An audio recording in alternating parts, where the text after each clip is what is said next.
reference. So fair, challenging enough, but not too much. Good. You'll notice the out-of-class exam, if you've looked at it, is definitely more involved. There's more going on because you have plenty of time. There's no time constraint of I'm being under the gun. You know, you can work with each other. Please do. Work with the tutors. Please do. Use the internet for reference. Please do. You know, pretty much any resource you want to use. Use me. Please do. Any resource you want, you can use. So that, and it's definitely, there are 3 estimations on it. We're going to come back to that just in a second. So, out of class, in class, added together makes 100 points. And then next week, when I get the out of class exams back from you guys, I'll grade them, get it back to you, and then you'll have a 100-point first exam at the end of week 5. You'll have a nice progress report that lets you know how you're doing in the first half of the course. Ariel, please. What's the proportion? Is it 50-50? As far as the points? Yes. Yes, ma'am. Okay. So this is 50 points. The out of class is 50 as well. So it ends up being 300 total points for all the exams, of which half of that 300 or 150 is in class and half's out. They're not cumulative in the traditional sense, so don't worry about like me going back to the estimation thing and putting stuff on that. I mean, we're going to be estimating as we go through the course, but I'm not going to focus exclusively on that like we kind of did in this exam. Okay? Real quick, before we time out on that for a second, I want to come back to that. The project question that Emily was talking about, just be careful. Look at that one formula, and I only bring this up because I like messing with formulas in math. It's kind of fun, and the reason we have formulas is to describe what's going on in the world. We'll start it today. Actually, we started it actually on Monday. But what's nice about mathematics and using formulas is you can describe something that's actually happening and then describe how it's going to happen, how it did happen, or how it happened in between observations. That's kind of helpful. Mathematical modeling, like we started talking about last time. The one that she said was giving some folks some grief was part B, number 1. It's like I said, the Fahrenheit to Celsius conversion. So if you have Fahrenheit and you're going to Celsius, you use that formula right there. She said a lot of people were trying to add 32 right off the bat on that one. And I don't want to say too much about this if you need more review than that. So this is on the project, part B. The ones you guys had to do on the last page area, I think, or the second to last page maybe. She said a lot of folks were adding 32 off the bat and then multiplying by 9/5 and thinking that that was what equaled 9/5 C plus 32. Let me give you one word of advice as to why you can convince yourself that can't work. When you're looking at that formula, C equals 5/9 times the quantity F minus 32, you have to ask yourself, if I was an F value, if I was a Fahrenheit temperature being plugged into that formula, what would get done to me first? So suppose you're going to plug the Fahrenheit value of 32, 32's dumb, 33 into that formula to see what that is centigrade. So you'd plug 33 in for F. What's the first thing that would happen to you? Parentheses. Well, but and what in particular would happen? What specific? Yes, parentheses, yes, die, absolutely, but what in particular would happen? 33 minus 32, which is in parentheses. Absolutely. So you get 1. And then after you did that, you would multiply by 5/9 to get approximately 0.44. So you see what we just did? The first thing was subtract 32. The second thing was multiply by 5/9. To undo that, you have to go in that order, reversed and reversed operations. That's what kind of the first like 2 or 3 pages of the project were all about, was walking you through the undoing and the reversing of orders. And if you need a non-mathematical example, which some of you might want, think about building something and then taking it apart, or taking something apart and then putting it back together. Perfect example, changing your brakes on your car. Who's done it? Who's done it, right? Did it for the first time a few years ago, scared the piss out of me. Thinking to myself, I'm changing the brakes on our Jeep. This is like the most important system I can think of, right? If this fails, my family's in there, so I'm gonna do it right, idiot. So I got my Google, I got my whole, actually it wasn't an iPhone at that point. What was I using? Some kind of Android device. Got the instructions next to me. Grabbed the 15 mil wrench, or whatever the hell it was. That kind of surprised me. It was a millimeter wrench on a Jeep. That kind of freaked me out a little bit, but I'm like, whatever. Grab it, crank the bolts. Break the bolts, put the bolts down in line. Okay, next up, what the hell happens next? I don't know. Let's say it's pull the pads. Pull the pads, put them down. I don't know, Joe, I'm making this up now. I forget now. This is why I use the Android device. So then I've got this, I break the bolts, put the bolts on the side. Pull the springs out, put the springs next to them. Pull the pads, put the pads down. Now I've got bolts, springs, pads. With me so far? Then I gotta push the cylinders in to raise the fluid level, whatever.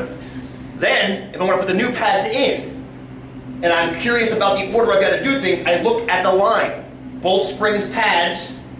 Therefore, to put them back in, pad springs, bolts.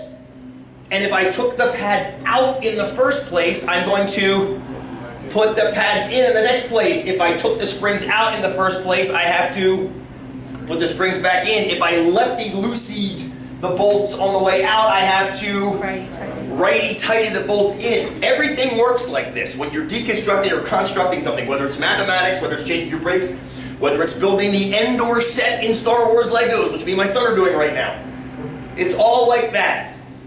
When you construct something and deconstruct it, you do exactly the opposite in the opposite order. You have to think of mathematical formulas as just that. It's a construct. The symbols interplaying with each other are just a construct. That's all they are. Yeah? So think, Jeep Liberty brakes, Endor Star Wars Legos, mathematical formulas, it's all the same. There's no difference. Of course there's lots of differences, but at the base of it, it's all the same. Fair? Ish. Okay. So that's that. That's my blah, blah, blah about that. We'll come back and we'll see more and more of that. We'll even see a little bit of that today, I think. But back to the out-of-class exam. The one part of the out-of-class exam that is still causing me agita, making me sick, is that spreadsheet, that shared spreadsheet. Now, I know it's working for some of you because some of you have posted to it. So here's what I know. I selected your COCC emails that are on record with COCC. So far? Okay. Most of those are at cocc.edu email addresses. I also think that a vast majority of you have redirected that to some other email account, I think. Is that correct? How many of you have redirected that email somewhere else? Oh, that's wrong. Not a vast majority, only a couple of you, and I bet you I fixed it. Okay, so if you haven't, that means your COCC email is now directed to use that Google spreadsheet. Okay? What I've been getting over the past couple days is I've been getting emails from one or two people or three people that say, I can't access your spreadsheet because it wants me to log in under this different email address. That's totally cool. If that happens, just send a request and I'll clear you to get you through. Good me so far? So, I've done it for a few of you now, yes, 2 or 3 of you, I think. Mike, I said a few this morning, and a couple other people as well. Amy, I think I cleared you. Did I have to clear you first? No, you actually used your COCC email and you were in. Good. So, if it is giving you grief, log in under your COCC email and just use that one. Because that's the one I cleared you all for. I gave you a link. The most recent email I sent out, I said it's giving me a hard time with the sharing thing, so I just sent you a direct link. Apparently that will not work unless you have a Gmail account. If you have a Gmail account, do that. Yep. So one by one we're going to figure all this out. So far I've got a couple people that have posted to it. I got a feeling the reason I only have a couple people posting is some folks haven't done it yet, which is totally fine. But please don't wait until Sunday night to try that, because I will not get an email that you send Sunday night at midnight. Okay? I'll get up 4 hours later, but the last thing I'm going to do is check an email. Make you coffee at that point. Okay? So try to get that squared away before the end of this week, as far as getting into that spreadsheet. You don't actually have to do the spreadsheet stuff until the weekend, but make sure you can actually access that spreadsheet between now and the end of the week. So if something comes up, we can figure it out. It might be that I have to clear you individually, and that's okay. I got no problem doing that. Just let me know if you do that. I just tried to do my COCC account and it came back bad request. Bad request. Can I see exactly what it showed you? Just there. That doesn't help me. Go back to where you were before you got it. You can't go back. It's right down there. Okay. No, not that. Try the original, my original email. This one it won't work because you don't have a Gmail account, I'm assuming. Well, I do have a Gmail account, but it's not linked. Oh.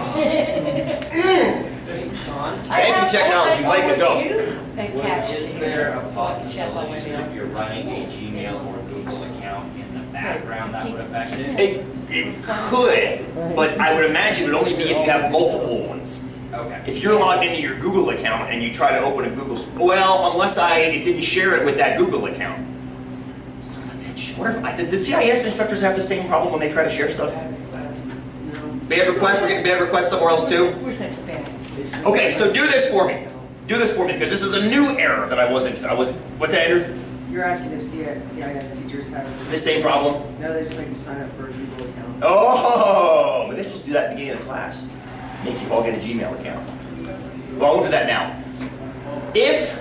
We'll try to get this freaking thing cleared up. Worst case scenario, if you can't get into it, just write the 5 trials down on the paper you submit on Monday.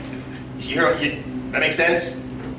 Then I'll just go and actually enter the actual data into the spreadsheet myself and share it. The whole reason I want you to do that is to share it with you as a class on Monday when we all reconvene. So if worst comes to worst, just write the numbers down and then do it then. Okie doke? Fair enough? Please.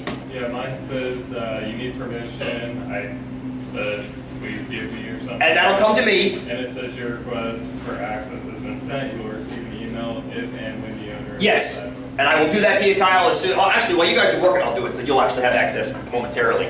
But I don't understand the difference between what happened to you and happened to Tori. See, that's the part that I'm not seeing. Why you got that and why Tori got bad requests. I'm not sure. So. This is the one that's got the triangle. No. The triangle is just an Excel spreadsheet. Oh, okay. But the thing about the triangle is you're not actually posting data to that. I'm trying to use this Google spreadsheet as a wiki where you each post data to it and then we put a class result together. The triangle spreadsheet is just something you open up and move around. So you don't have to actually post anything to that, unless you want to, but I won't ever see it. So, I'll get it figured out. So worst comes to worst, what are you going to do? Write it down. No, you're not going to Write cry. it down. Worst comes to worst, you're going to write your 5 values down, and I'll figure out the technological, and I'm going to do what CIS instructors do, make you get a Gmail account. Or find some other wiki to use. That's another option too. Okay! That might be a best. Well, I thought this was the best idea. When I typed free open source spreadsheets, it was the first hit. I'm like, I didn't even think about doing that. I see why now. Here we were, huh? Here we were. Americans under 65, no health insurance. Stop and restart.